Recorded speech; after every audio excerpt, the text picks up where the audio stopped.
Donald Trump has apparently scammed his followers. I know I could be talking about like 30 different things right now, but there's actually a new scam, and it's a big one. Something to the tune of about $75 million. It might end up being far more than that. But apparently, former President Donald Trump's political PAC, that's the Save America PAC, raised about $75 million just in the first half of 2021 on the claim that the 2020 election had been stolen from him and that he needed to contest that and you needed to help him, even if it puts you out of your house. But that group has not devoted funds to help finance the ongoing ballot review in Arizona or to push for similar endeavors in other states, according to people familiar with the finances. And so, look, if you're gonna put together this group and you're saying, I'm going to try to save this country from the commie bastard in the White House that stole it from me, one would think that you would get involved in the highest profile effort to do that, to try to overturn the results in Arizona. But so far, no, he hasn't been interested in it. And look, the idea that he has taken money under false pretenses from his fans perhaps is not going to be particularly surprising, but this is a lot of money. Kenya, what do you think about this?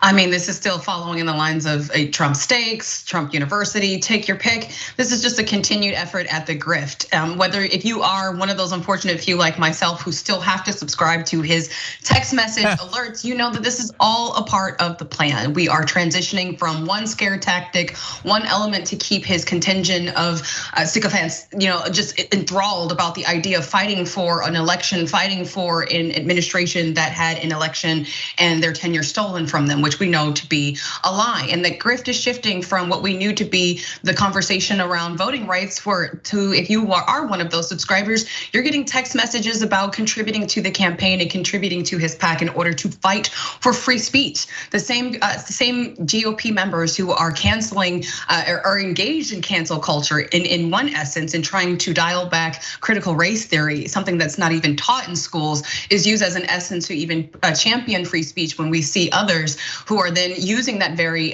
rhetoric or using the hypocrisy of that rhetoric to challenge progressive policies and other avenues. And so this is all a part of that continued grift to continue, channeling and drumming up support from his base, and in turn, stealing their finances. Yeah, Charles. So I agree with Kenya. My biggest question is, what's the end goal here? Like, where are we ending up? Where are we trying to go with this? Because on one hand, while I completely understand this notion of trying to advance the narrative around a stolen election and elections that don't have integrity and problems with our democracy as a means of pushing forward a very conservative right-wing agenda that ultimately is centered around erasing Black narratives, erasing narratives of people who are non-white, and silencing narratives for people who are not white in the name of white nationalism, I'm very confused because where are you spending the money? So like, where are you intending to spend the money? So you've been very much so on the side of pushing this narrative, and I understand why. That makes sense. But my question is, if you're raising all this money and you've gotten all the support around this narrative and you're not participating in something as big as what's going on in Arizona, which seemingly is your only shot to have some sort of legitimate chance in getting the momentum back around these audits, where are you spending the money? Yeah. So that's really what I want to know. I kind of am wondering, where is this going? Because as Kenya laid out from a narrative perspective, I completely get it. It makes sense. But I just don't understand, if you're not going to participate in that, then what's the whole point? Yeah. Well, look, it's a great question as to where at least some of the money has gone so far. So I'm gonna catch up a little bit on these graphics, and we'll see if we can figure out at least where some of it went.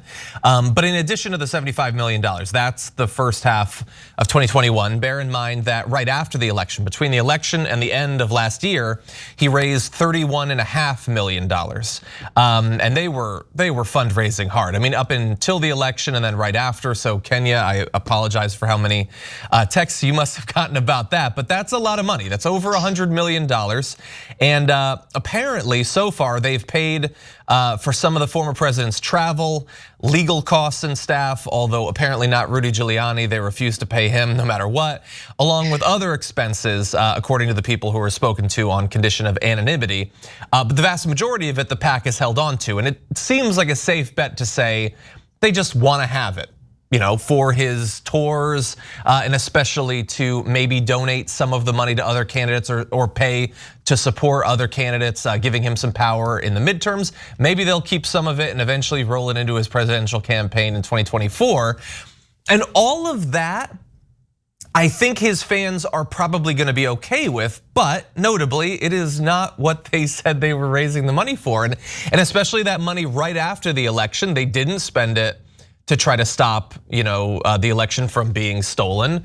They couldn't even pay for proper event space. They were sending Rudy Giuliani to hardware stores. So the thing about it is, I'm not gonna, normally I would ask you is this gonna have an effect? Are his followers gonna get mad? Obviously they're not going to. But why? So I don't know if either of you have a politician that you feel some sense of trust for, some connection to. I can think of a couple that I generally like. And I would like to imagine that if they lied to me outright about what the money was going towards, I would be a little bit mad about it. I mean, this is following up the stuff where before the election, Donald Trump got in a little bit of trouble for the automatic recurring payments, where when you donated, they would just take the same amount of money like every week out of your account for some people. It literally made some people go broke. They had to give back millions and millions of dollars.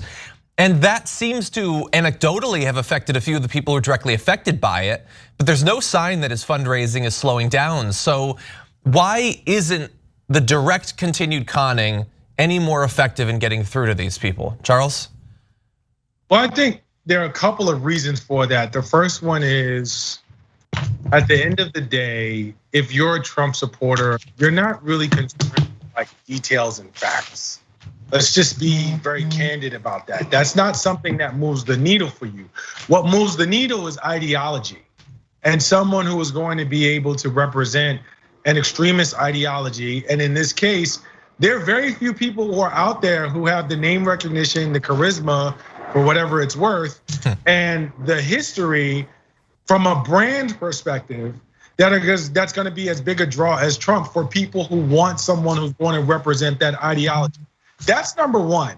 On a larger scale, I think that we underestimate the number of folks who just feel like because Donald Trump has advanced this idea of himself as a rich person or someone of affluence and status and wealth, there are people who are okay with there being different rules for him, at least conceptual in the theoretical sense. There are people who feel like he should be able to do whatever it is that he wants with his money, or it's not a big deal. And then of course, the final answer is that we don't have any problem with inconsistency when it benefits us. So for example, if this were Joe Biden and he were in a situation where his PAC and the money that he had raised, or Kamala Harris and the money that she had raised was going to all sorts of things that weren't what it was that they had asked for, you understand, and we all can be certain that people on the right will be jumping up and down, setting things on fire, talking about how crooked and corrupt everybody was. But when it happens for someone who we cheer for, when it happens for someone who we seem to like, we will make every excuse under the sun as to why it's okay, and let's look the other way, or it's not a big deal, or some other fabricated myth like Obama was a crook too, and in order to distract from what's really in our face. So those are the answers that I have. I probably could think of a bunch more, but Kenya certainly knows. Kenya? Well, I think it's a good point that we're mentioning, and we're asking, how can you be okay with the money? But essentially that's the framing and the premise. It's not about the money. It's about the message, and the message that Donald Trump and former President Donald Trump has been adamant on reaching to his base and reaching to those who feel aggrieved by the results of the election is that I am you. I understand you. You are me. And because I feel your pain, because I feel your sentiment that this is an election that was stolen from you. This is a part of a broader dominance and a white dominance that has existed in this country that you are entitled to, and that we are seeing these glory days of yesteryear, fading away. I am here to fight with you in any capacity that may be. So if tomorrow we're talking about disenfranchising, a great swath of America with, voting rights laws that repeal and essentially dial back the progress that we've made from voting rights legislation and the Voting Rights Act.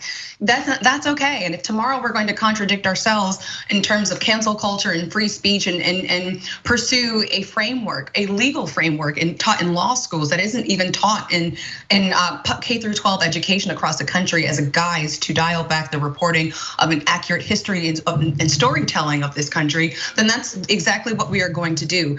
And so at the same time that I'm even receiving text messages and calls from the president, from the former president in this moment, that's essentially the message that he wants to give to his viewers, and it's resonating. I am one of you, and as you feel aggrieved, as you feel like your dominance and the entitlement to privilege and power that you are entitled to as an aggrieved member of a dying breed in this country, I'm here to fight with you. So essentially, give me the money to do it, and that message is what's resonating. So the money doesn't matter.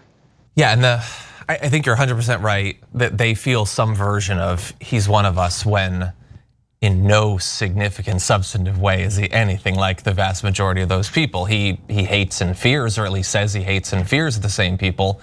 Beyond that, like, we're in a society that supposedly authenticity counts for everything. But every single thing he says is a lie to them. Like, why doesn't, and that doesn't hurt him 1%. What would it be like to have a right-wing politician that meant it? Like, that wasn't actually corrupt, wasn't actually a massive liar. Like, the closest thing I can think of is maybe Marjorie Greene, because I think that she believes all the insane things that she's saying. I think it's kind of grifty, she's playing it up, but she really does believe it. And it leaves me wondering, like, the situation is so crazy with Trump. It is so obvious that he is robbing these people and they don't care. Like, is it all the same? Like, are they looking at, like, me liking, for instance, Bernie? Do they see a whole bunch of times that Bernie robbed me that I don't see? It feels different, but I don't know. It's hard to say. Anyway, if you're a Trump supporter, I know that this doesn't bother you. You trust him with your money more than you trust yourself, even though he could be funding all of this himself. That's $75 million, he could do it himself. $3 million for the Arizona audit. He doesn't need the PAC money. He's rich, he could have paid for it. Why don't you expect him to pay for it? But whatever, I'm never gonna get through to you. I'm never gonna understand it. Thanks for watching The Young Turks, really appreciate it. Another way to show support is through YouTube memberships. You'll get to interact with us more. There's live chat emojis, badges. You've got emojis of me, Anna, John, JR. So those are super fun. But you also get playback of our exclusive member-only shows and specials right after they air. So all of that, all you gotta do is click that join button right underneath the video. Thank you.